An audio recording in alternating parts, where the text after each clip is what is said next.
ଆମ ଜଗା ଭାରି ବଢ଼ିଆ।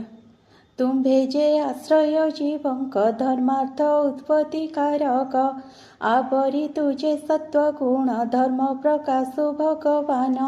ତୁ ହି ନିର୍ଗୁଣ ନିରାକାର, ତୋ ପାଦେ ମୋର ନମସ୍କାର। ଯେଣୁ ମୁଁ ତୋ ତତ୍ତ୍ୱ ନ ଜାଣେ, କାହୁଁ ଜାଣିବେ ଦେବ ଗଣେ। ଯାହାର ତେଜ ବଳେ ମୁହିଁ ଅନଳ ରୂପେ ଯଜ୍ଞେ ଥାଇ, ଘୃତ ଆହୁତି ପଞ୍ଚବିଦ୍ଧେ ମନ୍ତ୍ରେ ନିବେଦିତ ସମିଦ୍ଧେ। ତୁ ଅଗ୍ନିହୋତ୍ର ତୁ ହି ଦର୍ଶ, ତୁ ଚତୁର୍ମାସ୍ୟ ପୁଣ୍ୟମାସ। ତୁ ପଶୁ ସୋମ ପଞ୍ଚବିଧ ମନ୍ତ୍ରେ ପୂଜିତ ତୁ ପ୍ରସିଦ୍ଧ। ତୁ ଯଜ୍ଞ ରୂପୀ ଦାମୋଦର, ତୁମ୍ଭକୁ ମୋର ନମସ୍କାର। ତୁ ନାଥ ପୂର୍ବକଳ୍ପେ ହରି, ପ୍ରଳୟ କାଳେ ଗର୍ଭେ ଭରି। ସର୍ବସଂହାରୁ ବିଶ୍ୱରୂପେ ଜଳେ ଶୟନ ଅତି କଳ୍ପେ। ଆମ୍ଭେ ଯେ ତୋର ନିଜ ଭୃତ୍ୟ, ଏକଥା ଜଗତେ ବିଖ୍ୟାତ। ଆମ୍ଭକୁ ସଙ୍କଟ ପଡ଼ିଲେ ତୁ ନାଥ ରକ୍ଷା କରୁ ଭଲେ। ହେ ଦେବ ସ୍ୱରୂପ ତୋହର ହୋଇଲା ନୟନ ଗୋଚର। ଭୋ ନାଥ ତତେ ନମସ୍କାର, ଏ ବିଶ୍ୱ କ୍ରୀଡ଼ା ଭାଣ୍ଡ ତୋର। ଏ ବ୍ରହ୍ମା ରୁଦ୍ର ଆଦି ଯେତେ, ସକଳ ଦେବତା ସಮೇତେ।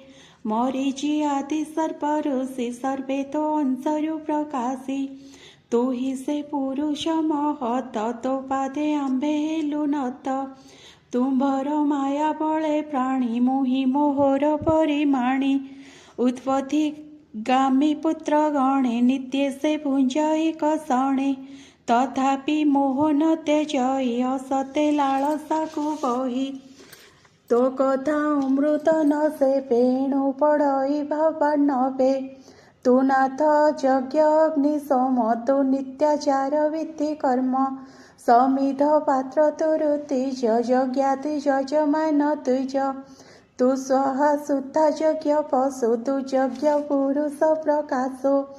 ସଂଗ୍ରାମେ ହିରଣାକ୍ଷ ଜିଣି, ଦନ୍ତାଗ୍ରେ ଧଇଲୁ ଧରଣୀ। ଧରଣୀ ସ୍ଥାପି ମହାଜଳେ, ଯେଣୁ ଏ ରହିଲା ନିଶ୍ଚଳେ। ତୋହର କର୍ମ ଯଜ୍ଞ ଦେବ, ଯା ଦେଖି ଯୋଗୀ କରେ ସ୍ତବ। ଯାହାର ନାମ ଉଚ୍ଚାରଣ, କରଇ ବିଘ୍ନ କର ଶଣ। ତୁମ୍ଭେ ତ ସେହି ଭଗବାନ, ଆମ୍ଭକୁ ହୁଅ ତୁ ପ୍ରସନ୍ନ। ସ୍ୱକର୍ମେ ଭ୍ରଷ୍ଟ ଆମ୍ଭେ ହୋଇ, ଆମ୍ଭର ଆନଗତି ନାହିଁ। ସକଳ କର୍ମ ସାକ୍ଷୀ ତୁହି, ଭୋ ନାଥ ରଖ ଭାବଗ୍ରାହୀ। ଏ ଯଜ୍ଞ ଭ୍ରଷ୍ଟ ହେଲା ଯେବେ, ଦର୍ଶନ ବାଞ୍ଛା କଲୁ ତେବେ। ହେ ପ୍ରଭୁ ତୋର ପାଦ ତଳେ, ପ୍ରଣତ ହୋଇଲୁ ସକଳେ। ମୈତ୍ରେୟ ଉବାଚ। ଏ ମନ୍ତେ କଲେ ସର୍ବେ ସ୍ତୁତି, ଶୁଣି ସନ୍ତୋଷ ଯଜ୍ଞପତି। ଦକ୍ଷକୁ ଚାହିଁ ଚକ୍ରପାଣି, ମେଘ ଗମ୍ଭୀର ମଞ୍ଜୁବାଣୀ। ପ୍ରସନ୍ନେ କହିଲେ ମୁରାରି, ଦକ୍ଷକୁ ସମ୍ବୋଧନ କରି। ଶ୍ରୀ ଭଗବାନ ଉବାଚ। ମୁଁ ବ୍ରହ୍ମା ହର ରୂପ ଧରି, ଏ ବିଶ୍ୱ ସର୍ଜି ପାଳି ହରି। ଏଣୁ ମୋହର ତିନି ଗୁଣ, ସଂସାରେ ପରମ କାରଣ। ନିର୍ଲେପ ନିରଞ୍ଜନ ମୁହିଁ, ସକଳ ଭୂତେ ମୁଁ ବସଇ। ଯାହାକୁ ଯେବା ଶିକ୍ଷା ଦେଇ, ପ୍ରାଣୀ ଛାଡ଼ିବେ ତାହା କାହିଁ। ଜ୍ଞାନୀଙ୍କି ମୋ ରୂପ ଗୋଚର, ଅଜ୍ଞାନୀ ଜନେ ମୋହି ଦୂର। ଦେଖ ଏ ଦେହ ମଧ୍ୟ ଗତେ, ଶିର ଚରଣ କର ଯେତେ। ଏହାକୁ ଭିନ୍ନ ପ୍ରାୟ ମଣେ, ଆତ୍ମର ଗତି ନ ପ୍ରମାଣେ। ଯେ ହରି ହର ପଦ୍ମଜନି, ସର୍ବଭୂତଙ୍କ ଆତ୍ମା ତିନି। ବାହ୍ୟ ଅନ୍ତରେ ଦେଖ ଏକେ, ଯାହାର ନିର୍ମଳ ବିବେକେ। ତିନିଙ୍କୁ ଦେଖେ ଏକ୍ୟ କରି, ସୁଖେ ତରଇ ଭବବାରି। ଦୂରେ ରହଇ ଦୁଃଖ ଭ୍ରାନ୍ତି, ସେ ପ୍ରାଣୀ ଲଭେ ଆତ୍ମଶାନ୍ତି। ଏ ମନ୍ଦ ବିଷ୍ଣୁ ମୁଖ ଶୁଣି, ଅମୃତ ପ୍ରାୟ ମଞ୍ଜୁବାଣୀ।